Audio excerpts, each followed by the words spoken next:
하둘셋, 하둘셋. 안녕하십니까. 사마에럴입니다. 2018 행시 입시 법행 대비 정제왕조 헌법입문 제7판 유해독 53페이지 제4절 저항권 하겠습니다. 사마에럴 TV 질작 구독 추천을 부탁드리고 유튜브 구독 재생 목록을 추천합니다. 로마자 1번 저항권의 의미는 외국 입법 및 등 1번에 저항권의 개념 저항권이란 공연의 기본권을 박탈하거나 입법민주주의와 법치주의의 기본 질서를 침해하는 공권력의 행사에 대하여 기존의 실정법의 방법들로는 대항할 수 없는 경우에 기본권을 구제하고 입법민주주의 법치주의를 복구 유지하거나 확립하기 위하여 최종적으로 국민이 그 공권력의 행사에 맞서 대항할 수 있는 권리를 말한다.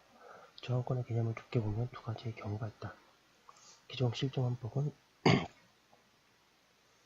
정당한 내용으로 되어 있는데 그것을 파괴하고 국민의 기본권을 침탈하는 공권력에 대하여 헌법을 수호하기 위해 행사하는 권리만을 의미한다고 볼 수 있다. 이를 보수적 저항권이라고도 한다.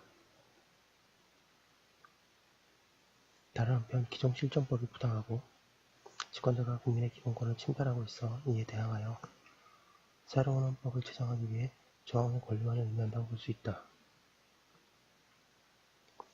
이를 보수적 저항권이라고 부르기도 한다. 비보수적 저항권이라고 부르기도 한다. 저항권의 개념을 넓게 보면 위의 협의의 두 가지 경우 모두가 포함된다. 이번에 준법 거부운동과의 구별 시민불복종이란 특정한 조치나 행위에 대하여 실정법을 위반하면서까지 이를 반대하는 일련의 운동을 말한다. 납세 거부운동과 같이 의무이행을 하지 않음으로써 반대 의사를 나타내는 사실이다. 사실 불복종이라는 용어가 적절하지 않다. 이는 시민이 국가 권력의 행사에 복종할 하위의 지위에 있음을 전제로 하는 용어이므로 시민의 준법 거부운동 등으로 명명하는 것이 바람직하다. 준법 거부운동도 저항의 한 방법을 의미하고 소극적 저항 방법이라고 할 것이다. 준법 거부운동은 다음과 같은 점에서 저항권과 차이가 있다. 동그라미 1번에 준법 거부운동은 기존의 실정법에 구제수단이 있든 없든 나타날 수 있는 반면에 저항권은 더는 실정법에 구제 방법이 없을 경우에 행사된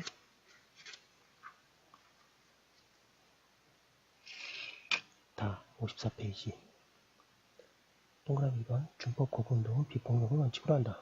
동그라미 3번 준법 거부운동은 헌법의 기본 질서의 부정을 가져오는 상황이 아닌 단순히 일반 법률이나 집행작용, 정책이 정의롭지 못하다거나 부당하다고 하여 행해지기도 한다.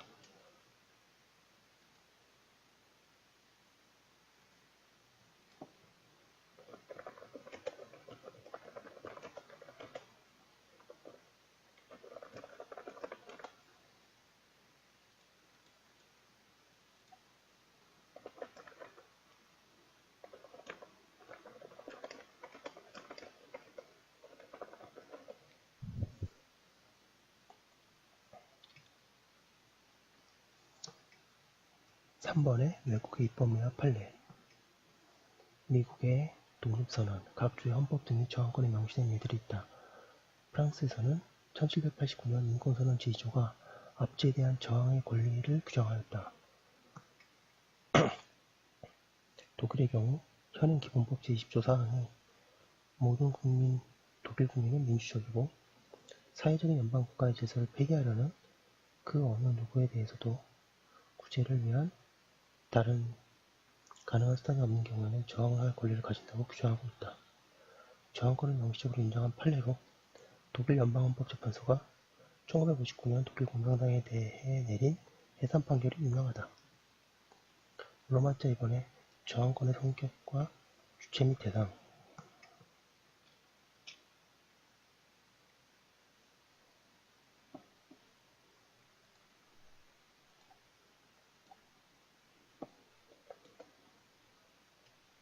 1번의 성격 저항권은 기본권으로서의 성격을 가진다. 기본권으로서의 성격에 대하여도 자연건설과 실정건설이 대립된다. 1번 자연건설은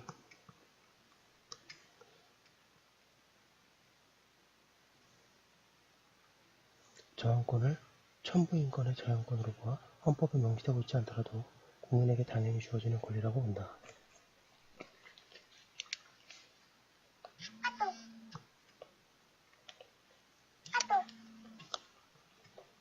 잠시만요.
예, 계속 이어서 하겠습니다. 2번 실정건설은 법 실증주의 입장에서는 이론에서 저항권이 초국가적, 자연법적 권리라면 이를 인정할 수 없고 다만 실정법에 의하여 규정될 경우에는 권리로서 인정된다고 본다. 저항권은 자양권이다. 원래 사회계약, 사상 등의 영향으로 자양권적 권리로 이해되어 왔다. 대표적으로 1789년 프랑스 인권선언 제2조는 압제에 대한 저항의 권리를 자연적이고 불가침의 권리로 규정하였다. 이번에 주체와 대상. 저항권은 국민의 기본권으로서 주체인 국민이 행사하는 것이고 대상은 정당하지 못한 공권력을 행사한 국가기관, 공권력 행사자가 된다.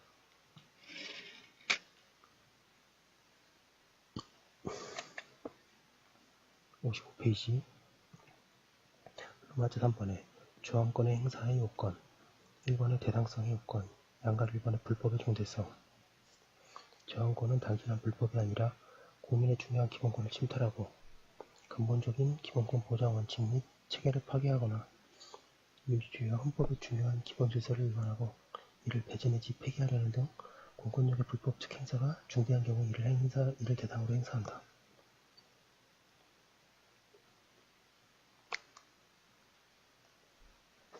양갈 2번의 객관적 명백성. 이와 같은 불법은 명백하여야 한다. 이러한 명백성은 어느 개인의 주관적 판단에 따르는 것이 아니라 객관적으로 보아 불법성이 분명히 드러난 경우임을 의미한다.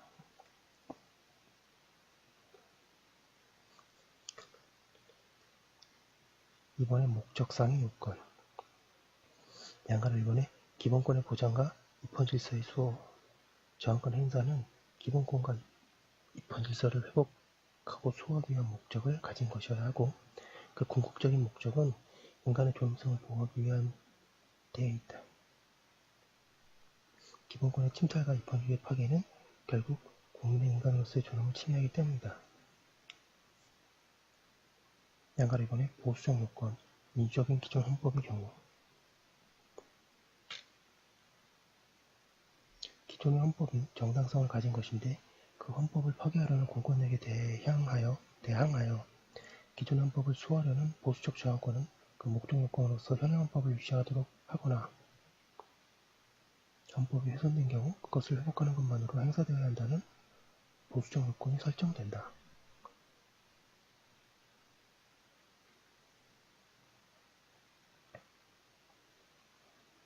양갈 3번 비민주적인 기존 헌법의 경우 비보수적 저항권은 기존의 비민주적 헌법을 파괴하여 정당한 헌법으로 나아가기 위한 것이므로 현행 헌법 질서의 유지, 복구라는 보수적 요건을 요구할 수 없다. 66페이지 3번 방법상의 요건.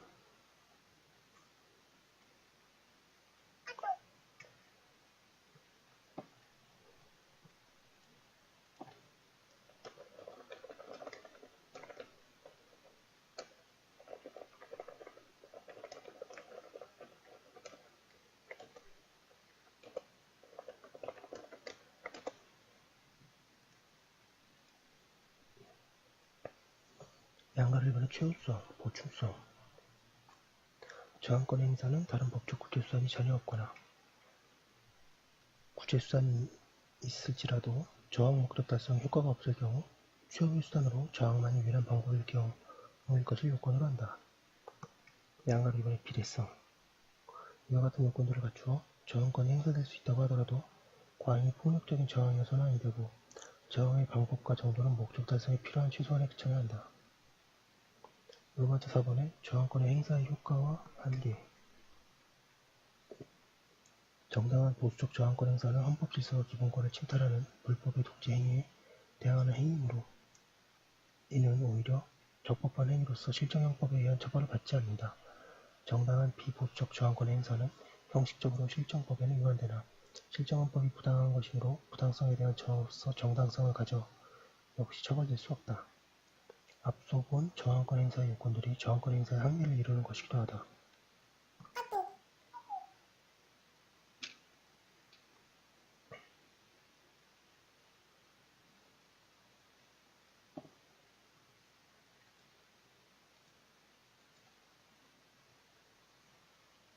루마적은 우리나라에서의 저항권, 일본의 인정 여부, 양가일본 학설. 우리나라의 학계에서는 저항권을 자연권으로 보아 이를 인정하는 견해가 많다. 헌법 전문에 불이해한과한 사회적 민주이념을 계승하고라는 문구가 우리 헌법이 저항권을 인정하는 것을 보여주는 규정이라고 한다. 57페이지 양가일본의 판례.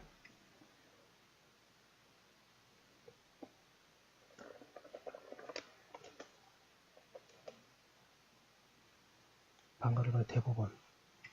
대법원은 저항권이 실정법에 근거를 두지 못하고 오직 자연법에만 근거하고 있는 한 법원은 이를 재판규범으로 원용할 수 없다라고 하여 저항권을 부정하였다. 방가일본 헌법재판소. 우리 헌재는 저항권의 행사, 저항권의 대상, 요건 등에 대해 일부 설시하는 바와 바는 같으나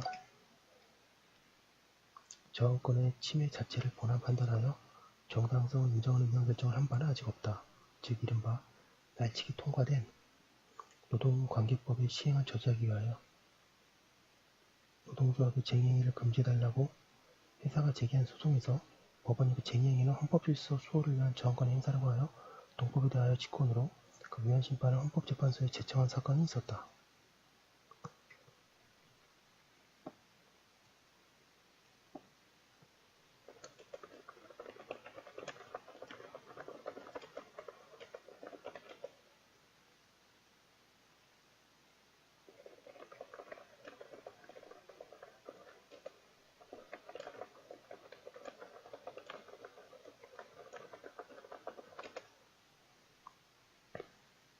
헌재는 동법의 위헌 여부가 재판의 전제성을 가지지 못한다고 하여 각하하는 결정을 함으로써 본안 판단을 하지는 않았으나 그 각하 이유에서 저항권의 대상, 요건 등에 대해 일부 설시하였다. 2번의 요건. 앞서 본 대로 1번의 대상성 요건, 2번의 목적상 요건, 3번의 방법상 요건이 요구된다.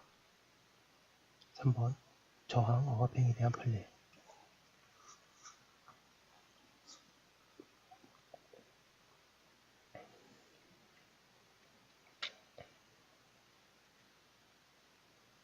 국민의 저항권 행사를 억압한 쿠데타는 사회의 정당한 권력이 자리 잡은 경우에 처벌될 수 있다. 이와 관련된 판례로 5.18을 전후한 광주민주화운동 등을 억압한 전직 대통령 등에 대한 내란죄 혐의의 고소사건을 검사가 불기소한 데 대하여 헌법소원 심판이 청구된 사건에서 성공한 내란에 대해 처벌이 가능한지에 하는 문제가 제기되었다. 이 사건은 심판 도중에 청구인의 청구 취하를 심판 종료되었는데 심판 종료에 반대하는 소수 의견을 통해 최종 평의 결과 집권에 성공한 내란의 가발성을 인정하라는 의견이 다수 의견이었으니 밝혀진 바 있다. 아쉽게도 심판 종료로 이 사건이 법정 의견이 58페이지 되지는 못하였다. 이 결정에서 헌재가 저항권 문제에 대해 직접 판단하지는 않았으나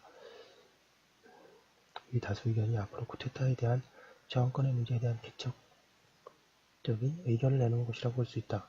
대법원은 광주민주화운동을 진압한 전직 대통령 등에 대해 내란죄 유죄를 인정하였다.